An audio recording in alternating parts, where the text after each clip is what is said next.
Tuscany to you doesn't just mean delicious food and beautiful views. It's about fabulous wine too.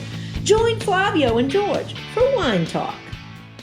Hey, welcome to Wine Talk, guys. And today we're going to do a different type of wine talk because we've gotten a lot of questions from people, and a lot of people want to know what you think. Amazing, huh? What do you think? That's interesting. So yeah, we'll try to answer some of their questions. So I've got them written down here, so we'll start with an easy one. Okay, start with easy first. Easy, always easy. Okay.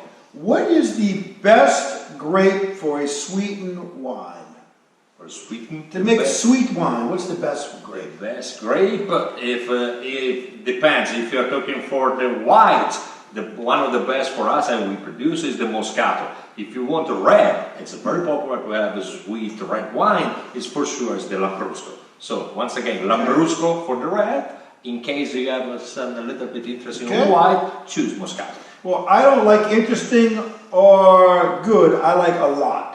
Both. You have both. Okay, good.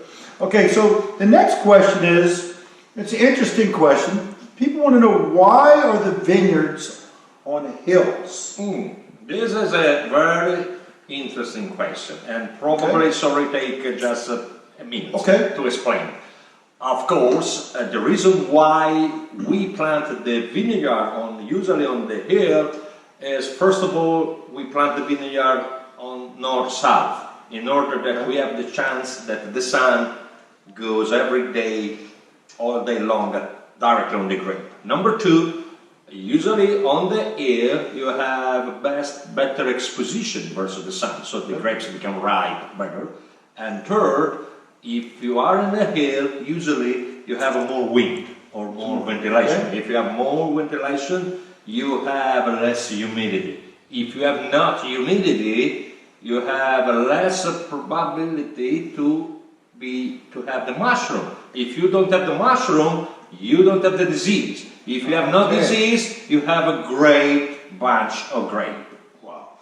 That is a lot. That's very interesting though, because you're always on the hill. Right. Oh, great question, great answer. So definitely.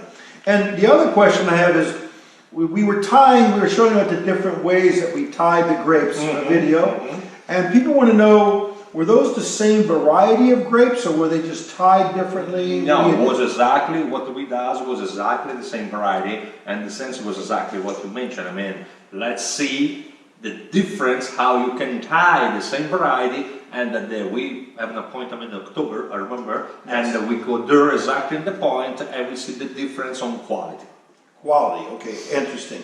Now, here's a question from a person who's a small winemaker, but they buy their grapes from someone, and they want to know, is it better to buy grapes or juice? Absolutely great. Okay. And please, guys, this is very important. If you want to become a winemaker, or you want to start to become a winemaker, keep in mind that all start for the grape, for the bunch of the grape, on the skin of your grape, George. Exactly in the skin, you have all the DNA of your future wine. DNA is a perfect laboratory. You have all the ingredients on the skin. So please, you want to take care of your skin. Don't buy juice, absolutely. Don't buy juice for something. Buy grapes. Start for the material, start for the grape. Wow. Okay, great answer. I like that. Very answer. And then this same person wants to know, they want to make 50 bottles of wine. They want to know how many grapevines. 50 you mean? 50. Just 50. I know you have a million. No, 50. It's small. They want to start. They want to know, how many vines do they have to plant? How many plants? Oh, let me make a short calculation. Soon 50, you say. 50 is 1 liter. 70% of that. Say 9, 10. So 12. Because 2 for me, 10 for you. Okay, is that right? This way, so follow George, 12. 12. So the answer is 10 for you, 12 for us. Okay, yes. Okay, yeah. Is that okay? I like that math. That's Italian math. I like it. So, okay. Now, this one, people want to know, do you use the same land all the time, or do you change locations? What do you mean, the same land? Well, I know you have only been growing your grapes in the same location for 300 years. Exactly. So maybe in 400 years, you change the location of the land. Yeah, probably. Let's see. No, Let's see. okay. You never know. But no, seriously talking. Winemaking or grow up the vines is a very long investment. And you can't change the land every year, so like other things that you grow up in on agricultural business. Keep in mind that for the first 5 years, when you plant the rootstock of your teeny little baby vines, before you have the grape, you need 5 years. And the lives live until, makes sense to keep it alive until 35 years. Wow. So you have no chance to change it. And it's interesting because you're growing grapes in the same place, exact location they grew them 300 years ago. Absolutely. We are exactly in the same part of the property for a very long time. Incredible. So that's the way. I mean, you cannot change. Okay. There you go. The next question they're asking me is, have I ever tasted every wine that you make? And I would say the answer is no. I've never tasted any, but I've drank a lot. That's in the George way to test. Yes. You cannot get just from a little taste. You have to have 1, 2, 3 bottles to understand the quality in Berlin. Yes, it is. Right. So in that case, I guess the answer is yes. Okay? Yes. Now, the next question is, Tuscany's known for red wine, but they want to know, do you make white wine in Montefiorano, and do you grow white grapes for that here? In Tuscany, in Montefiorano. No. Okay. No, for my idea, for my experience, some of my colleagues they does, and someone with the result. But for my personal idea, the pH of the soil of Tuscany, our sun, our climate is not the perfect climate to grow up. Once again, quality bunch of grapes. This doesn't mean that you can't have. Right. You can have, right. But at the very end, very theoretically talking, and this will take probably another 3 hours to explain why.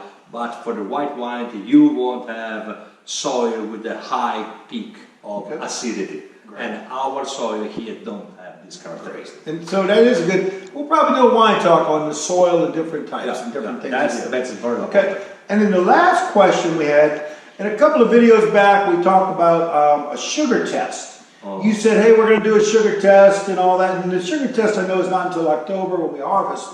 But people are asking, what is this sugar test? Well, the sugar test is a simple way that you can figure out at the time, at the date, how much quantity of sugar you have for 100 kilogram of grape. This is the sense. And of course you have to do this when the grapes become to be pretty ready to be ripe. Okay. And you do with a very simple instruments like this. Okay. You pick a grape, one grape, and you squeeze it here, and then you close, you turn, and you watch inside here, and versus the sun, and inside you figure out how many kilogram, sorry for pounds, etc. Okay. How many kilogram of sugar you have at the date on a base of 100 kilogram of grapes. And this will give you an idea how ripe is your grapes at the date. And during the harvest time, this process, you have to walk up and down for your vineyard, take a sample, and try to figure out when is the best time to harvest. This is checking sugar contents is only one of the items that you have to check before decide when is the time to harvest. So many different things to know about wine, and so many things besides drinking it. And that's one of the reasons that we started this, because people are interested in wine, but they want to know more than just drinking it. They want to know the history and everything. I'm more than happy to try to explain a little bit in an easy way as possible what they are drinking. Yes, definitely. Oh yes, and I'm more than happy to drink what we talk about. Yes, okay, we can do that. So okay. Yes, but hey, but that ends our episode today. But I want to thank you for joining us with Wine Talk. And I want everybody to watch us and share our video, please. Hey, ciao. Ciao ciao, ciao ciao.